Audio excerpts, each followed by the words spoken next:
நாமெல்லாம் ஜாதியாக பிரிஞ்சு அடிச்சுக்கிட்டு சாவுற இதே காலகட்டத்தில் இந்த இனக்கட்டமைப்பை கரெக்டாக பயன்படுத்தி இதன் மூலியமா இந்தியன் எக்கனாமியை கண்ட்ரோல் பண்ணக்கூடிய ஆட்களும் இங்கே இருக்கிறாங்க.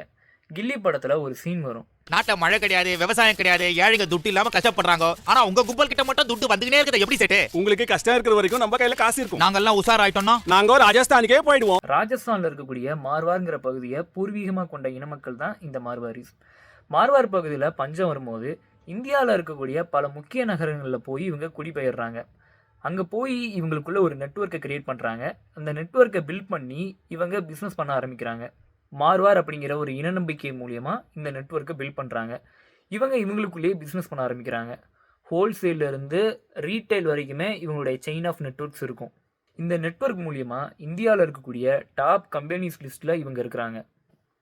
இதே ஃபார்முலாவை தான் வேர்ல்டு லெவலில் ஜூஸ் ஃபாலோ பண்ணிகிட்ருக்குறாங்க.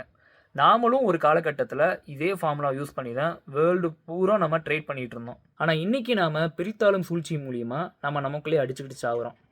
நாம் இவங்கள மாதிரியே நமக்குள்ளே ஒரு நெட்வொர்க்கை பில்ட் பண்ணி நம்மளுடைய எக்கனாமியை ரீபில்ட் பண்ண ஆரம்பிக்கணும். அப்படி பண்ணால் மட்டும்தான் நமக்கான அரசியலை இங்கே தீர்மானிக்க முடியும்.